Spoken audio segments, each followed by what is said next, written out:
Can I help you? Yeah, I brought you something I think's pretty cool. It's a gold-plated death mask of Napoleon. That is pretty cool. It would have been made when someone died so you could remember them. They didn't have selfies back then, I guess, huh?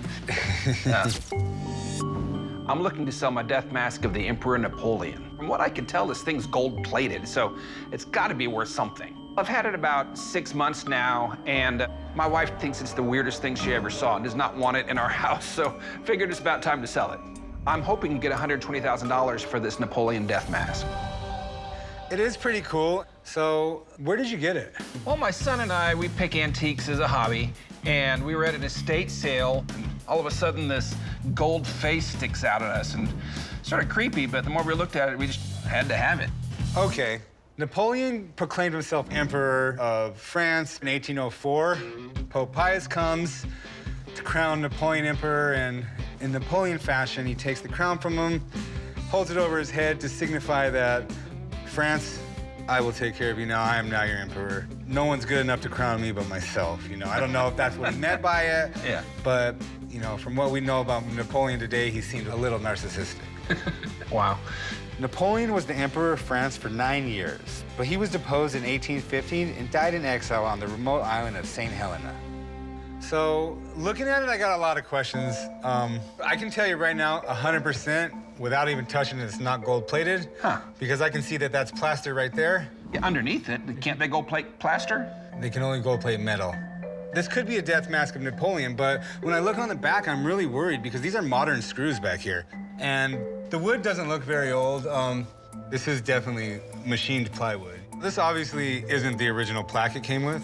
So it's really cool, but these things can be easily faked. You could probably paper mache that and fill it up with plaster.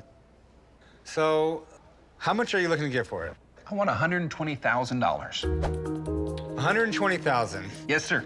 I couldn't tell you if that number shocks me or disgusts me because I have no idea what a death mask of Napoleon's worth. The only one I found online that actually sold for it was right at $160,000. Okay. Let me call someone to take a look at it and see what they think, and then we'll discuss price. Okay. Give me a few minutes, I'll be right back. I mean, this thing is obviously very old.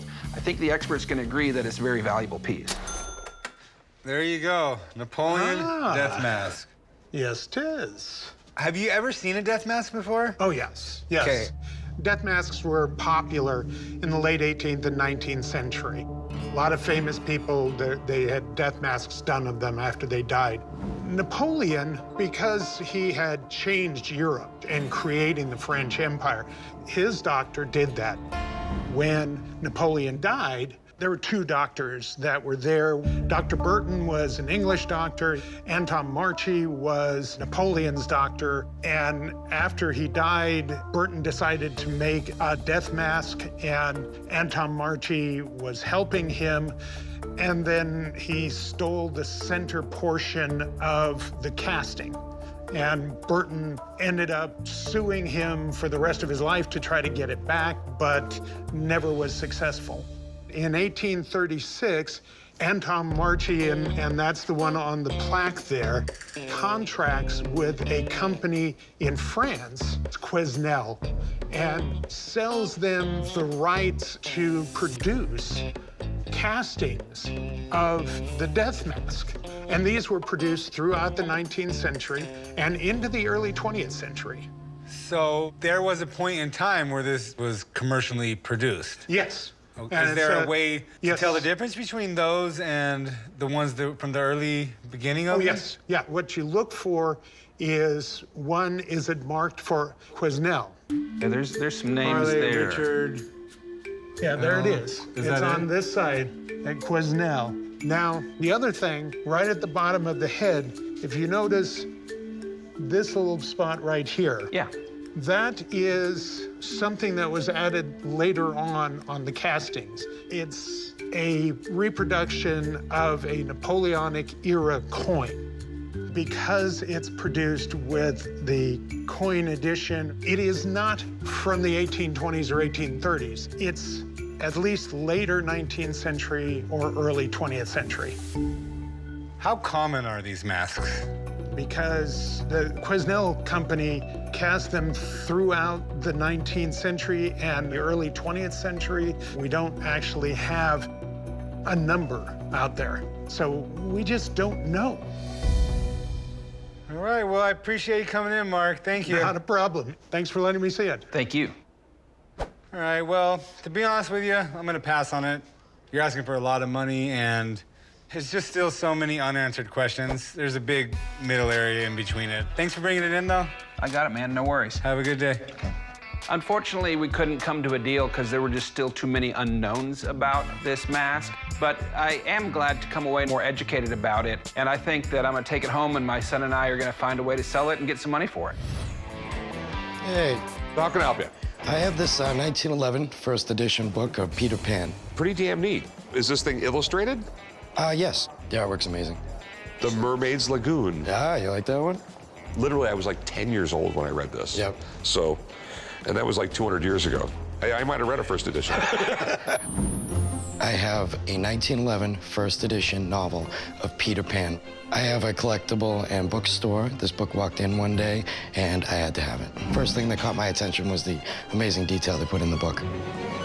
Peter Pan, it's a pretty amazing story. Do you know how the original story came about? What I know is they did a play about it, got brought to the U.S., and I believe this is one of the first books that J.M. Barrie ever put out. So what happened was, Barry, the author, his brother died when his brother was 14 years old.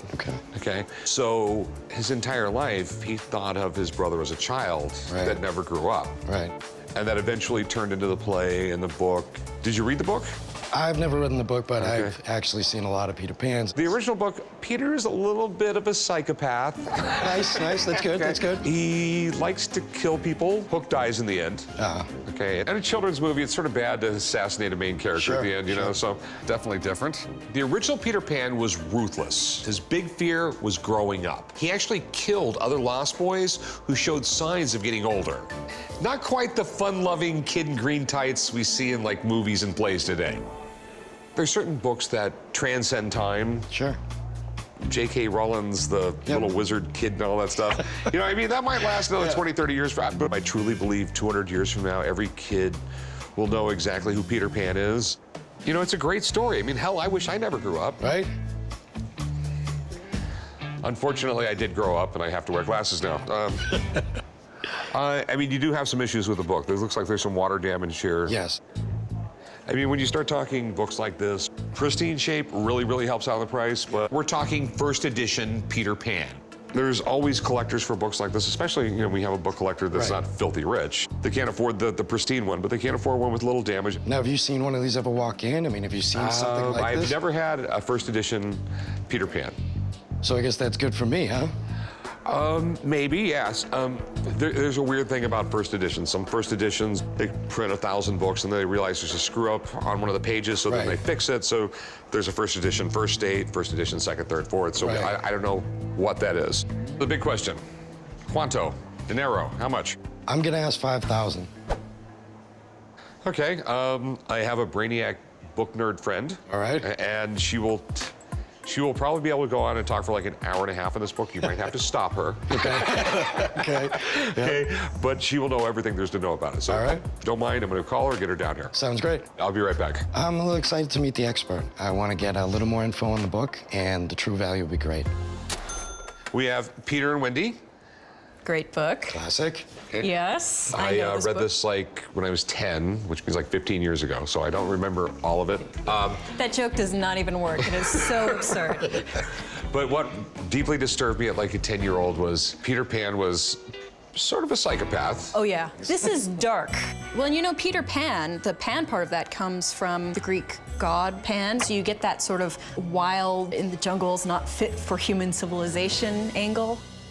But I think the reason that Peter Pan still has this enduring interest to us is because it taps into something universal in the human experience, which is this childlike adventure. And I think all of us sort of see that as some of the best times of our life. And that's why this book will keep on being remembered. So the condition's a serious issue. The condition is a serious issue. First of all, you see that there's a little bit of green here. That used to be this deep jungle green, which is sort of faded, kind of brownish, and especially here on the spine. This happened because of sun exposure. Now, edition. Jamberry was English. Collectors follow a principle called follow the flag, which is that they're interested in the copy from the nation from which the author comes. The sort of ideal for the book Peter and Wendy is the London first edition, 1911. This is New York Charles Scribner's and Sons. So, some people would call this a first edition. I would not. Okay. I would call it a first American edition. Okay. The other thing to keep in mind, this was issued with a dust jacket. Okay. This copy does not have the dust jacket. So, a London edition of this in a dust jacket, a beautiful condition. I've seen copies 13, 14,000. So I feel like I am being generous in suggesting that a retail price for this would get around $400 to $500. Oh, it is hopeful. I appreciate the opinion. Thanks. Yep. Take care. Thank you. Nice meeting you. Yep. So, what do you want for it now? I'd have to shoot the ladder. I want to go 500. No, well, that's not going to happen because she said I could probably get 400 to 500. I have to make money, and it's not going to be the easiest sell because it's in really rough condition. So, I'll give you 200 bucks. We have the artwork, the name, Peter Pan, 250. I'll give you 2 1/4. All right, you got a deal. Cool, sweet, man. I will meet you right over there. I will do some paperwork, and I'll write you up. All right, thank you. I was asking for $5,000, and for $225, it's gonna be a little bit difficult to travel to Neverland, but it'll all work out. How's it going? How you doing? Good. What do you have here? It's just a Michael Jordan statue. Okay, pretty cool. You can kind of tell this is a Bulls jersey without reading the Bulls, so pretty cool little flavor touch right there. I'm here at the pawn shop today, and I'm bringing in a Michael Jordan statue. I've had it for 8 years, and I don't know too much about it. The only thing I know is that I believe it's made out of bronze. I'm actually a big collector when it comes to Michael Jordan pieces. It's an item that you just don't see every day, and I just had to have it in my collection. I'm hoping to get $10,000 for my Michael Jordan statue. This is interesting. Yeah, I mean, Michael Jordan, he's one of the biggest names in basketball. You got other names like Kobe Bryant, LeBron James. The list literally goes on, but Michael Jordan is at the top of the list, whether you put him 1, 2, 3. I think his place in history is a little more special than all these other basketball players, and not because of what he did on the basketball court. It's what he actually did with his shoe contract. He was able to negotiate a different kind of contract for shoes that had never really been done before, and after this happened, other athletes kind of wanted to follow in the footsteps of Michael Jordan. Athletes, basketball players, football players were getting a lot better deals for repping a particular company. Coors. Like Nike, which Michael Jordan did. Everyone knows the Jumpman logo. It's like Jordan flying through the air about to dunk over everyone. Coors. So you got a bust of Michael Jordan here. Tell me about it. I purchased it in 2017 from an individual that bought it at an auction back in the 90s. The only thing I know is that there's only 10 in the world, and I just don't know too much about it. Does it have an artist marking or a name on it? Can I turn it upside down? Yeah, go ahead. 95. Artist proof, 3 of 10. Okay, so if you have a bust, if you have a piece of art, you want the artist proof, the AP. That's a lot better. That's like, it's what the artist would usually give out as gifts, or maybe the artist would sell them sometimes. Okay. There's other ways to get them, but that's pretty cool. I mean, it looks like Michael Jordan. Do you know who did it? I have no idea. Yeah, I can't really read that name down there. It's exceptional quality, though. And how much are you looking to get? 10,000. Okay, I mean, that's a lot of money to ask, especially we don't even know who made this. It's all gonna depend on who made this. Of course. So let me take some pictures of it, send them over to my art guy, give him a call, and we'll go from there. That's fine. All right, give me just a few minutes, all right? Sounds good. Hey, Patrick, how you doing? Good, Patrick. Louis, nice to meet you. This gentleman has this Michael Jordan bust here, which neither one of us know who made it.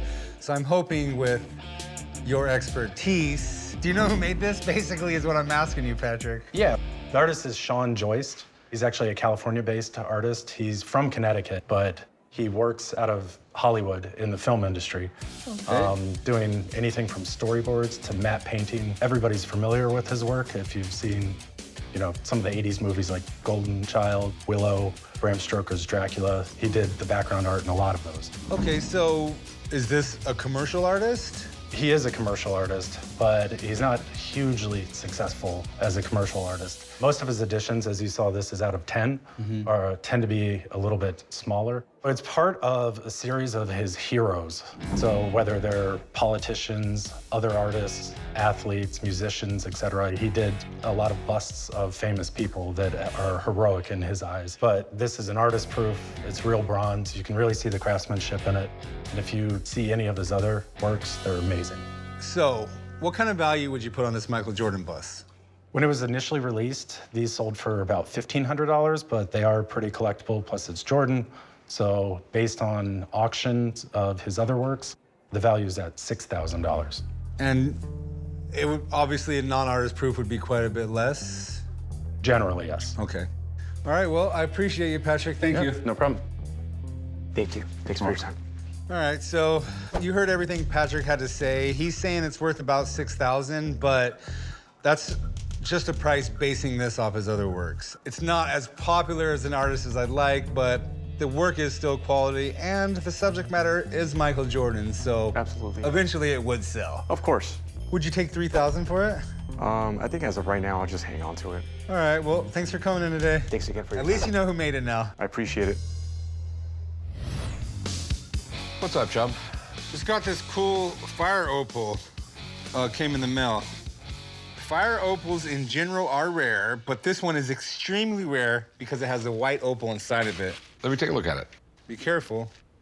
Different? I mean, we do sell rocks here. We should try to buy it. You seen anything you like? This is interesting. This is a fire opal, which is a kind of translucent opal. Let's give this guy a call. How you doing? Good, how are you?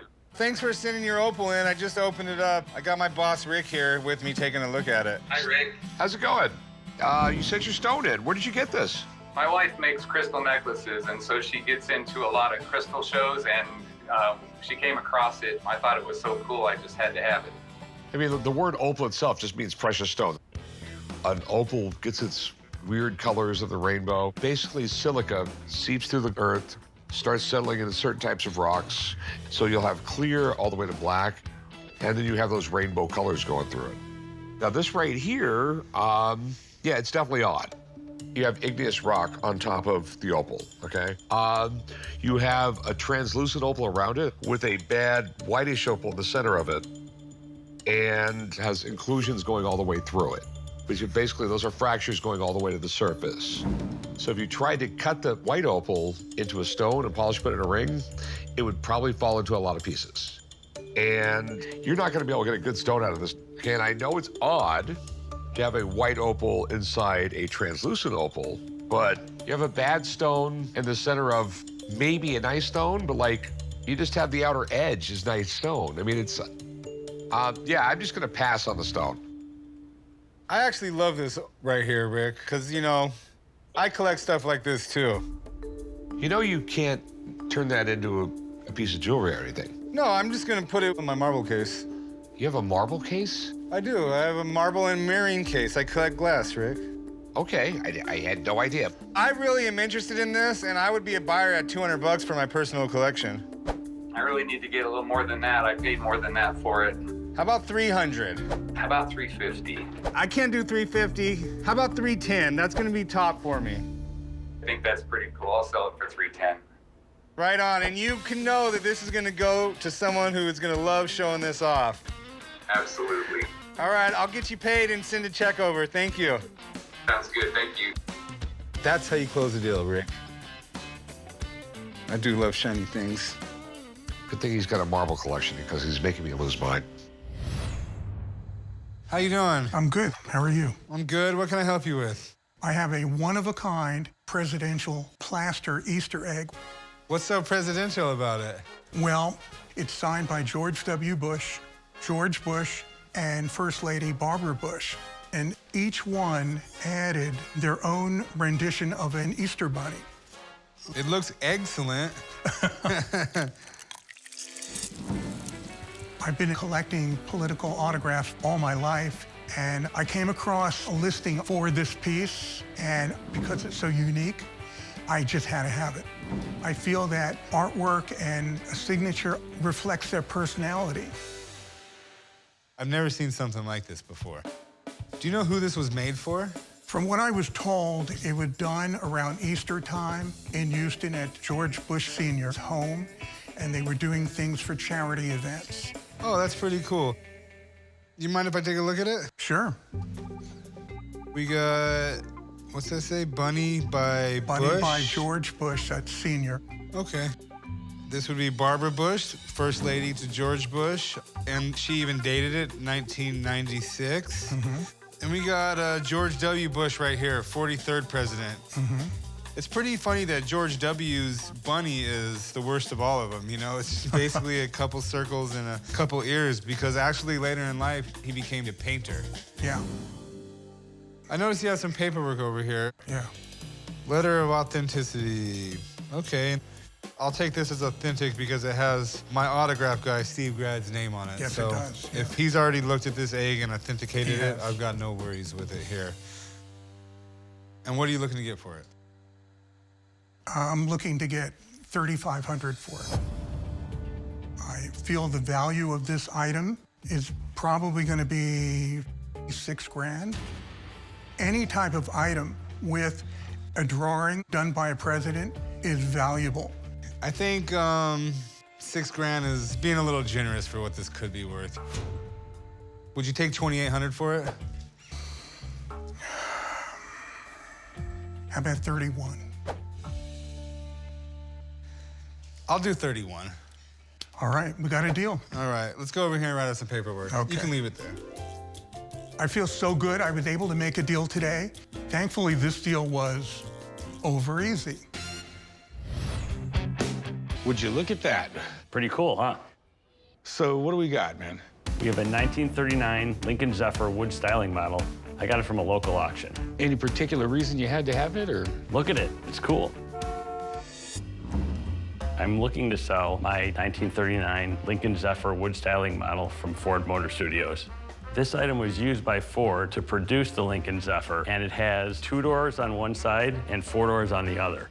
As much as I love it, my wife says it's time for it to go. I'm hoping to get $3,000 for my Lincoln Zephyr wood styling model. I'm willing to negotiate, but if I don't think the price is right, I'll just keep it. Really cool, really interesting. Lincoln was founded by a guy named Leland, who also co-founded Cadillac in 1902. Decided to go out on his own and named his car company Lincoln, oddly enough, because that was the first president he ever voted for. He didn't do that well. He ended up selling to Ford. Ford decided they really needed to compete with GM in their Cadillac models, so they wanted a really luxury brand. Then the Great Depression hits in the late 1930s, and no one's going out buying really high-end luxury cars to demo. So 1936, they came up with a Zephyr to kind of hit the entry-level point to the luxury market. It wasn't as fancy as some of the other Lincolns, but it really kind of saved them. And they've been competing with Cadillac ever since. You know, there's Lincoln guys and there's Cadillac guys, and they've just lasted forever. What are you looking to do with it, man? I'm looking to sell it. All right. Any idea of what you're looking to get out of it? I'm looking for $3,000. Okay. I know it went for close to that at a Sotheby's auction in 2005. That's a lot of money, man. You know, if they're going for that at the auction houses, I'm gonna tell you to take it there. I don't see being able to get more than a few $100 for it. All right, appreciate that. All right, man, I appreciate you coming down next time, okay? You got it, thank you. I would have loved to drive off with some money today, but the Lincoln Zephyr's going back in my collection. Hey, how's it going? Good, how are you? Good. So what do we got? I had a Jason Aldean neon light made by Coors. They sponsored one of his concerts. Yeah, that's my kind of party. I'm at the pawn shop today to sell my Jason Aldean neon light made by Coors Light. I'm a big collector of lights and big Jason Aldean fan, and I had to have it. There's not one anywhere else that I could ever find. I'm hoping to get $1,500 for my Jason Aldean neon light. Do you mind if I plug it in? Certainly. This is pretty cool. Jason Aldean, I mean, obviously he's one of the hugest country stars in the world. The guy's got what, like 20-something singles that had reached #1 on the charts. I can't keep track of the amount of rewards this guy's gotten for being a country music star. So all that said, you know, why wouldn't Coors Light want him endorsing their product? It's in really good condition, and I doubt that it was ever even hung up on a wall. What are you looking to do for it? Hopefully get about $1,500 for it. I said it was cool. I didn't say it was that cool. From what I believe, I think this was kind of a one-of-a-kind. So do you have any proof? Other than being on social media at this time, no. I just don't buy that this is, you know, a 1 in a million kind of thing. I have to assume that these were mass-produced. I have to assume that these were put in bars. I mean, Jason Aldean's been famous for a very, very long time. Well, I was asking 15. What are you looking to pay? 4. I don't really see it being worth a whole lot more than that. Can you do 6? Come on now. I can't go 6, man. I'll tell you what, 5. Let's do 5. All right. All right, sounds like a deal. Right around there, someone will write you up, okay? All right, appreciate it.